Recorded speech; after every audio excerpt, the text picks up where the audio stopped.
Assalamualaikum warahmatullahi wabarakatuh. Halo teman-teman semua, selamat datang lagi di podcast Manfaat Jombang, podcastnya orang hebat dari Madrasah Mandiri Berprestasi. Pada kesempatan kali ini ketemu lagi dengan aku, Fika Badratul Mustafiroh, salah satu siswi dari Manfaat Jombang yang kini sedang dalam masa aksi implementasi inisiator muda moderasi beragama. Dan kita ketemu lagi di podcast ini dalam episode yang sangat spesial sekali, Bedah Moderasi Beragama dengan tema merajut kerukunan di tengah perbedaan. Pada kesempatan kali ini kita sudah hadir dengan kita sekarang 3 tokoh agama dari Dusun Ngepeh nih teman-teman. Tepuk tangan mungkin nggih Bapak nggih. Selamat datang Bapak di Manfaat Jombang. Jadi di sini katanya kan kalau tak kenal maka tak sayang, kata nih Bapak. Mungkin boleh saya perkenalkan dulu nggih Bapak nggih? Silakan. Jadi di sini kita sudah kedatangan Bapak Pendeta Aris Munting nggih Bapak. Selamat datang Bapak. Terima kasih. Beliau ini merupakan pembimbing rohani di Gereja Pantai Kosta nggih Bapak. Di Dusun Ngepeh. Bagaimana kabarnya Bapak pada hari ini? Sangat baik. Sangat baik kan. Sangat antusias ya Bapak. Oke, selanjutnya teman kita juga sudah hadir bersama kita Bapak Maku Pranutik ya Bapak nggih. Selamat datang Bapak. Beliau adalah pemangku pura Amarta Buana nggih Bapak. Di Dusun Ngepeh juga. Selamat datang Bapak. Bagaimana kabarnya pada hari ini Bapak? Alhamdulillah, baik-baik. Sehat. Dan yang terakhir nih Ki, yang sebelah saya, Bapak Mudin David Syaifullah. Condropono, itu nama saya. Wah, Itu namanya sudah ada pluralisme itu.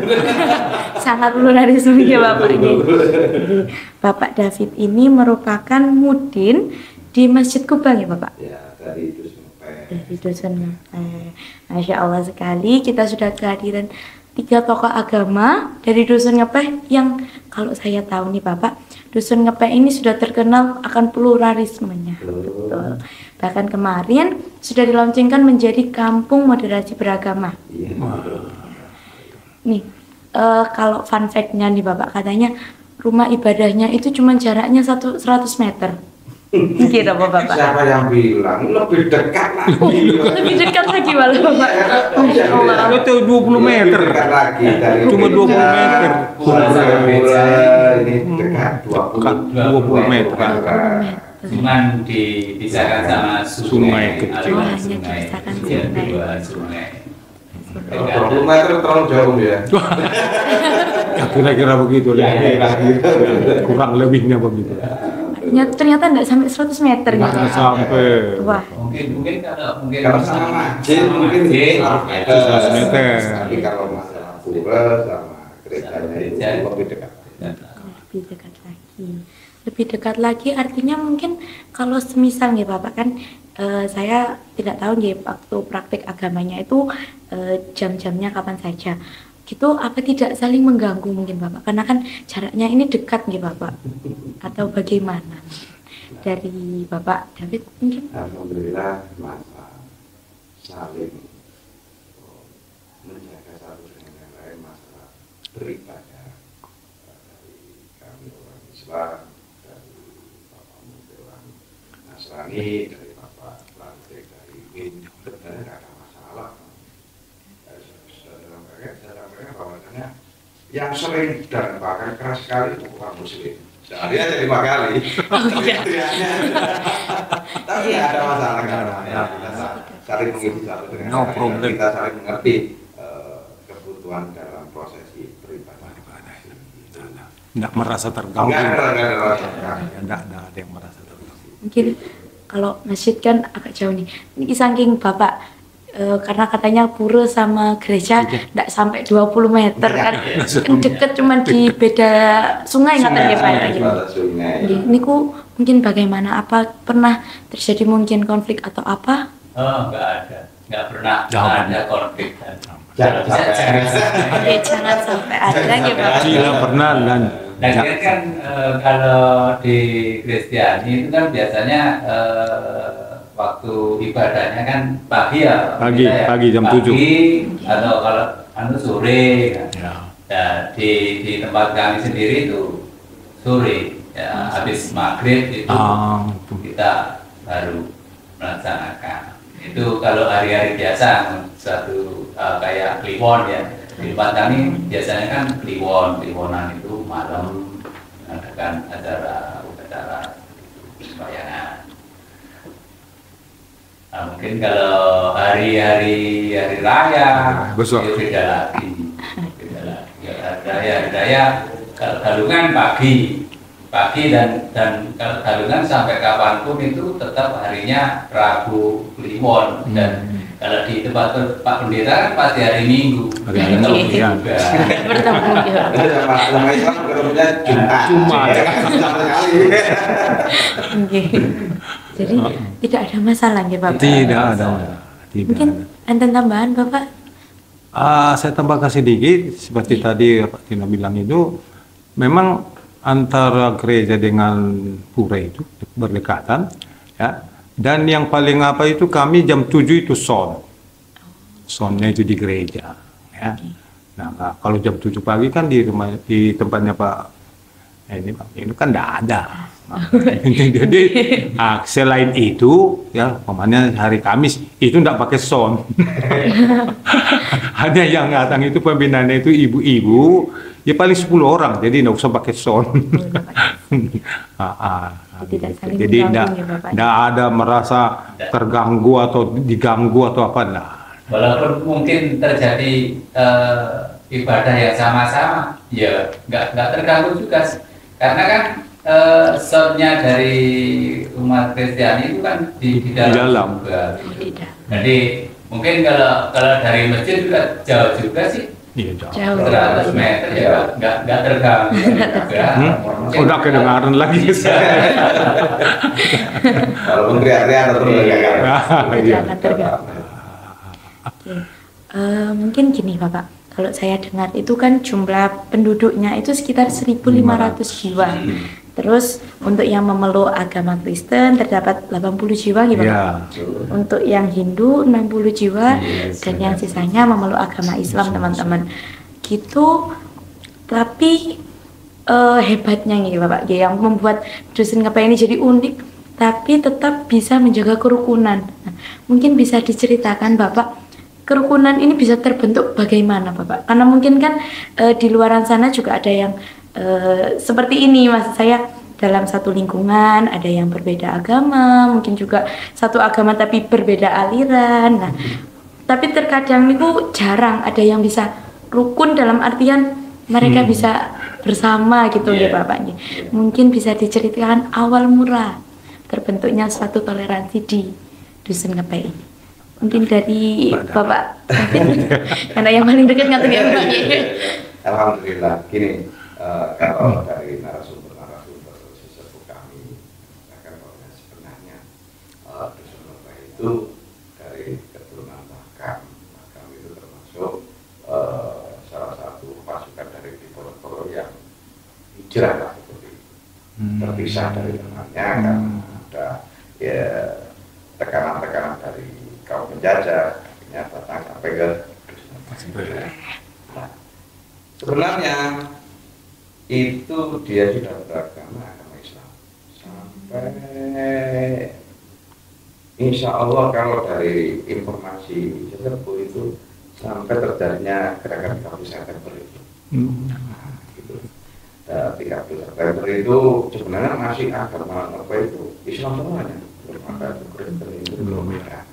Nah, setelah itu ada 30 September dan terjadi penyembelihan dan sebagainya yang diajari itu pada waktu itu orang jamaah, orang muslim pada waktu itu diajar sama orang komunis. Nah, setelah itu ada counter balik dari orang Islam kepada komunis, gitu loh. Nah, dari orang-orang Islam sendiri yang pro juga ada, yang enggak suka juga ada. Yang pro nggak masalah, dan teruskan. Ternyata yang nggak suka dia itu mempunyai pemikiran apakah agama cuma seperti ini, gitu loh. Orang bagaikan hewan motor itu lah urusan itu. Wah, ngeri ketika orang sepuh itu saya dengarkan itu. Itu datanglah Pak, siapa itu bapaknya Pak apa itu? Irja. Irja itu dia mempunyai aliran itu ya Kejawen. Kejawen dalam artian ya dia percaya bahwasanya ada suatu zat yang menguasai kita semua. Dengan berjalannya waktu akhirnya dia merapat dengan agama Hindu. Kalau masalah yang agama Kristen sekitar 667 lah. Jadi makanya sudah dekat. Nah, kalau yang secara dari Kristen saya sumbernya kurang baik dan saya paham. Nah, itu dengan beberapa itu sebenarnya dengan basic yang pertama itu agama Islam semuanya mau nggak mau kan dalam struktur kekeluargaan itu semuanya itu dari punjer yang satu semuanya itu masih bersaudara. Jadi kalau dari dasar dari penguat kita semuanya adalah saudara.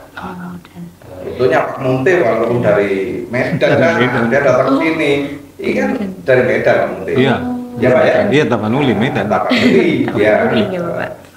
Tak penugas atau bagaimana dari lapangan datang ke ya sudah masuk apa ya dari saudara nggak ada yang lain. Tiap hari kalau ketemu ya biasa itu. Mungkin seperti itu. Tadi dasarnya itu memang kita semuanya masih saudara. Itu mungkin dasar. Oke. Kalau menurut Pak David artinya memang awalnya saudara ngoten. Mungkin dari Pak Mangku Prantik, kalau yang sudah disampaikan sama Pak Mubin ini kan memang kita itu pada awalnya memang bersaudara, tapi ketika kita kembangkan untuk bernegara, bermasyarakat itu kan kita juga bisa mengambil dari situ. Jadi kita semua kita anggap saudara seperti itu. Jadi untuk lebih eratnya, lebih mendekatkan kita pada rasa kemanusiaan, itu kita anggap semua sebagai saudara. Karena kadang kita itu ketika menonjolkan rasa keakuannya itu nggak bisa, dan untuk mendekatkannya ya itu tadi sebagai rasa saudara, itu tadi semua saudara walaupun berbeda-beda keyakinan, agama, seperti itu. tetap saudara ngoten ya Bapak ini. Semua saudara. Mungkin dari Bapak Pendeta Reswanti. Kalau dari saya sedikit dulu lihat, sebab saya masuk ke NGP itu tahun 2003. Oh, 2003 Bapak. Iya, jadi yang senior saya ini yang lebih, makanya saya bilang tadi Pak David. Senior. Bahkan seniornya penduduk ngepel. Saya kan orang termasuk 2003. 2003. Ya. Jadi kalau menurut pengakuan daripada sesepuh, ya, ada juga umat kami kan yang ini, yaitu ya. Jadi seperti tadi Pak David, semua memang Muslim semua di situ. Tapi dalam arti Muslimnya itu apa abangan? Tahu abangan? Nggih. Nggih Muslim, nggih tapi nggak melaksanakan ibadah. Itu beda itu. Nah, gitu deh. Jadi tahun 1971 terbentuklah itu gereja. Tapi gerejanya waktu itu masih reot-reot masih. Majunya juga seperti masih kecil dulu itu. Gitu. Iya sama saja. Awalnya kan nggak di situ Pak. Awalnya itu di tempatnya Pak Yanto. Iya betul itu. Masih yang pertama itu. Jalan sayur. Di situ dulu awalnya. Terus dipindah ke timur. Entah tahun berapa itu saya masih ingat Pak. Masih kecil saya. Tahun berapa? Enggak. Sekitar 70 berapa? 9. Jadi di tahun 1971 terbentuklah itu, ya istilahnya belum gereja, pembinaan rohani gitulah, bahkan menurut cerita dari orang tua kami ya, ketika masih ada dulu itu tempat yang pertama ada itu di tempat orang tua saya. Jadi sebagai apa itu istilahnya langgar dulu ya. Langgar. Masih bambu gitu. Bambu. Oh, saking bambu. Ya. Masih kecil ngatain ya bapaknya.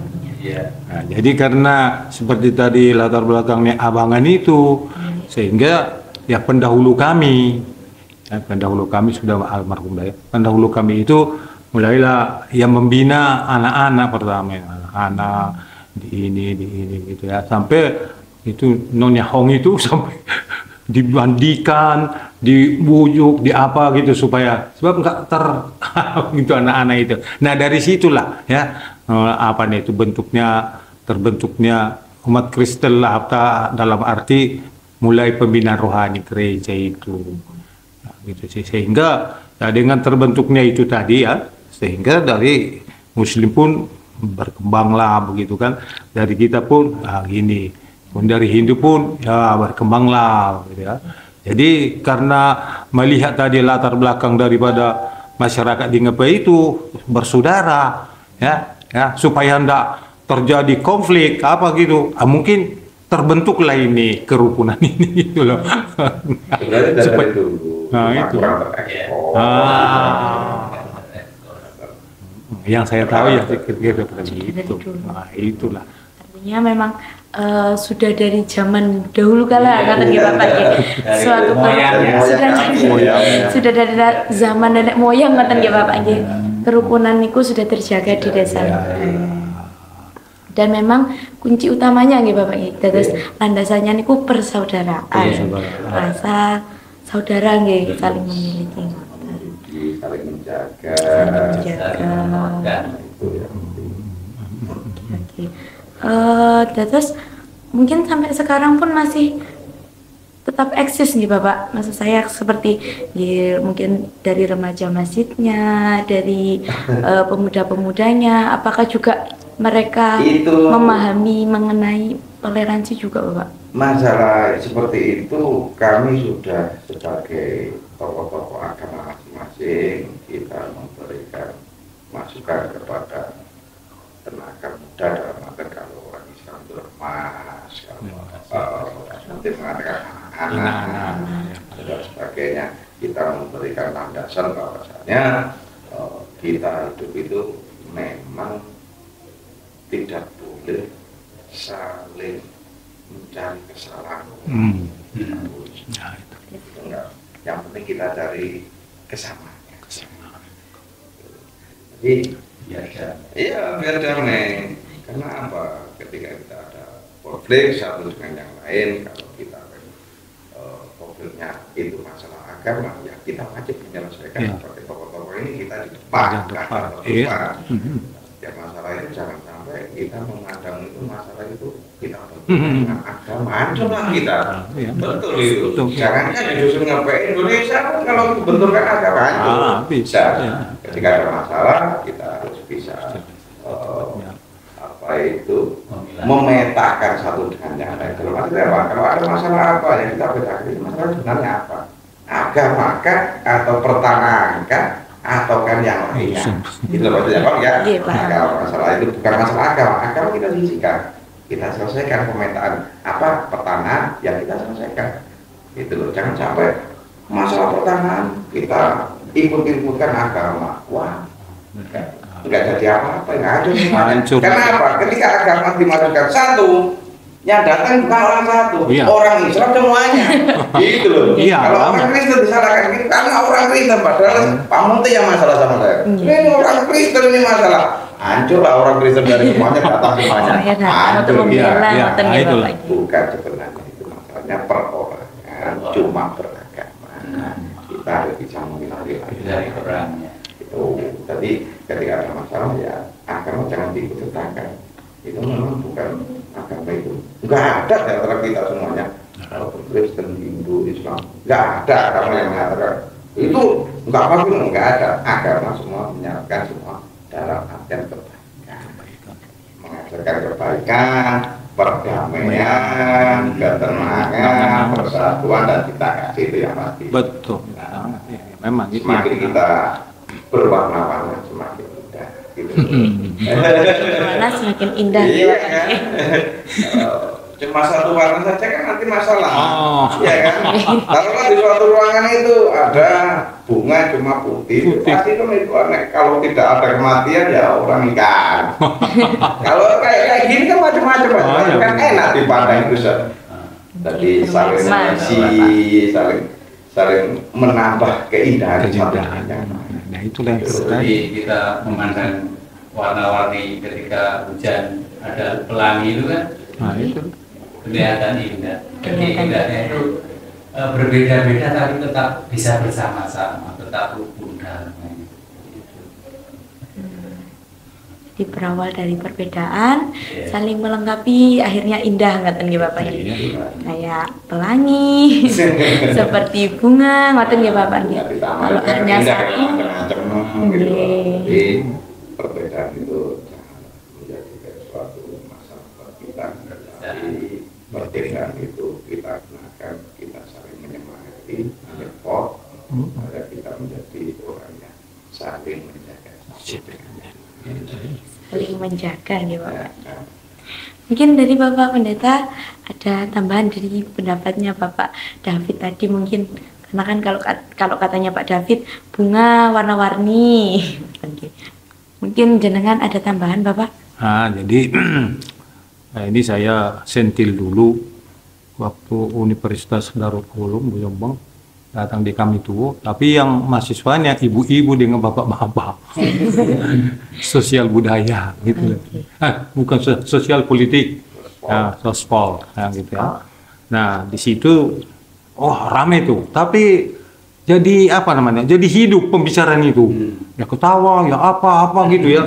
Apalagi dengan bahasa saya ya. Mereka ini. Terus saya padukan itu dengan Bhinneka Tunggal Ika, kerukunan. Nah coba ya, RT apa kepanjangannya? Rukun tetangga kan? Rukun tetangga. RW, rukun warga kan? Nah, itu ya. Dari situ makanya terbentuklah Bhinneka Tunggal Ika di negara kita ini. Bhinneka Tunggal Ika itu coba lihat di situ apa? Dipersatukan, tapi berbeda-beda dipersatukan. Nah, kan indah kan? Dan menjadi satu kekuatan. Ya, kekuatan yang luar biasa. Negara kita ini kan persatuannya itu yang menjadikan negara yang jadi kuat kan? Ya, itu sebab dari sisi budaya, ras, golongan, suku dan lain sebagainya. Kalau mereka membawa prinsip mereka sendiri-sendiri, mana terjadi kerukunan? Mana terjadi persatuan? Tidak mungkin. Wah.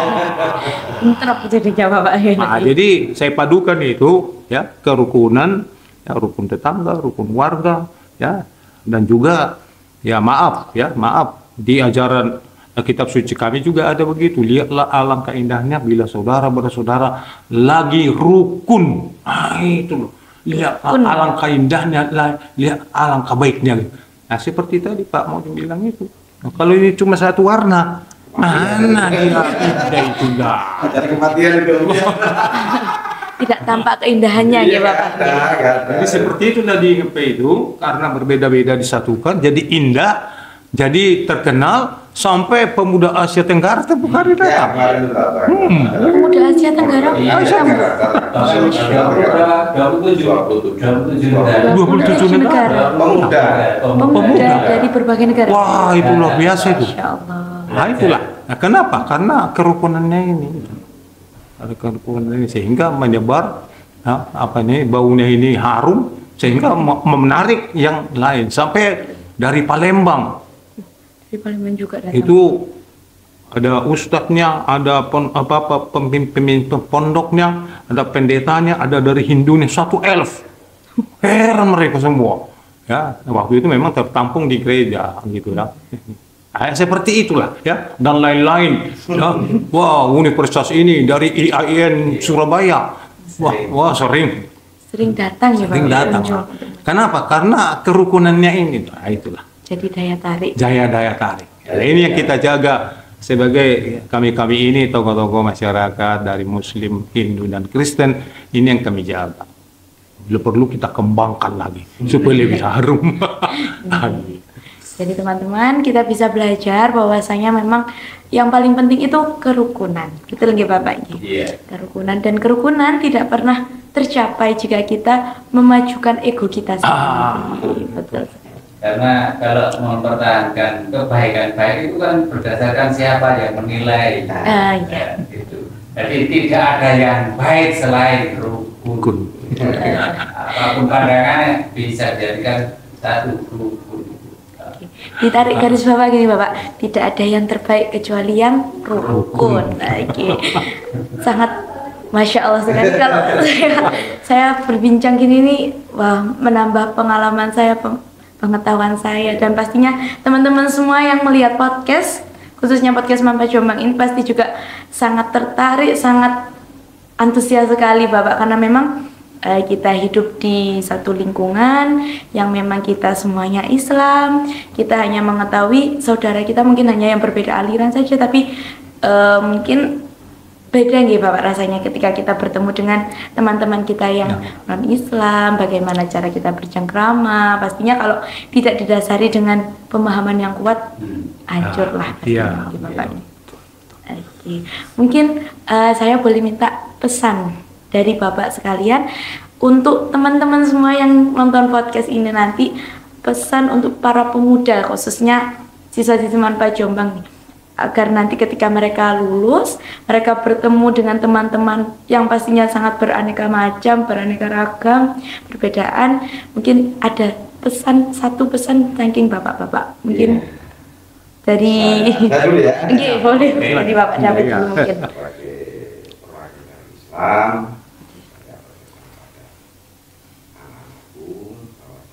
kalian di sini mungkin satu aliran Islam, bahkan nanti ketika kalian nanti melangkah ke depan dalam universitas, nanti jangankan dengan agama yang lain, dengan agama sendiri pun banyak perbedaan atau perbedaan yang sekiranya bisa menjadikan hati kalian itu berkecamuk.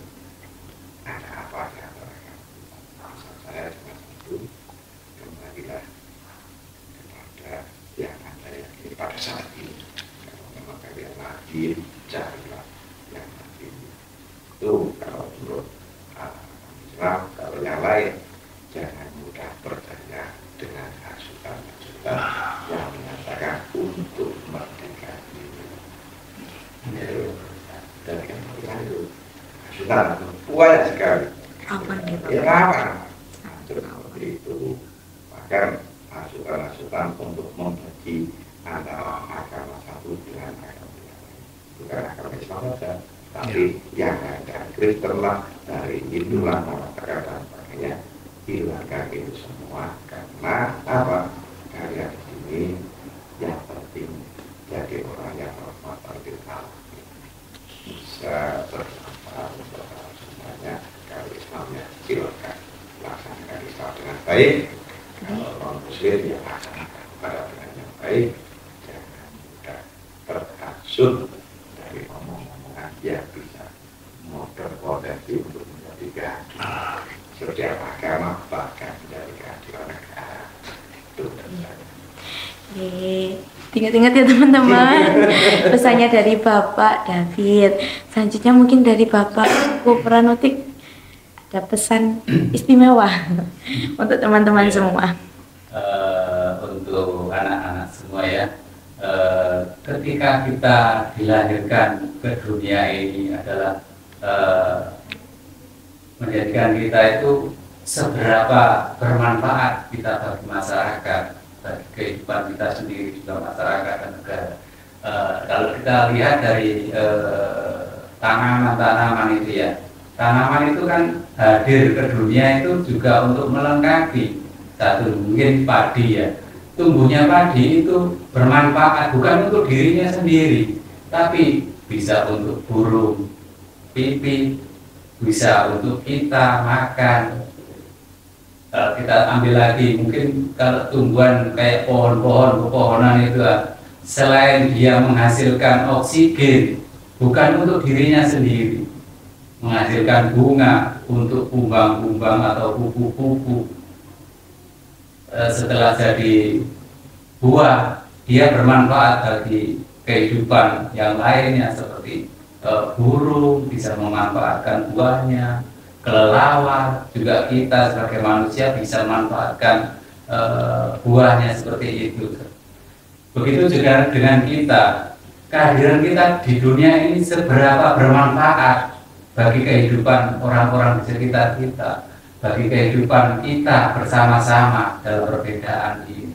Jadikanlah hidup kita ini hidup yang bermanfaat untuk semua. Seperti itu. Jadikan hidup kita menjadi hidup yang bermanfaat, tidak hanya untuk diri sendiri tapi untuk semuanya. Ngoten nggih Bapak nggih. Dan itu dari Bapak Pendeta Aris Monte, pesannya untuk teman-teman semua Bapak. Iya. Daripada anak-anak kami yang kami kasihi di sini, manfaat ini hanya simpel saja. Pertama, bangunlah di dalam dirimu sendiri dulu, ya, toleransi yang baik untuk mencapai kerukunan. Bangunlah di dalam dirimu dulu. Niscaya, ya, apabila di dalam dirimu ada toleransi dan kemudian ada sifat-sifat kerukunan itu pasti, ya, akan menyebar menjadi suatu yang baik, menghasilkan, ya, baik dirimu sendiri, baik kepada orang lain, sehingga kehidupanmu menjadi seperti tadi dibilang Bapak Adin itu bermanfaat bukan hanya untuk dirimu tetapi kepada orang lain. Ya.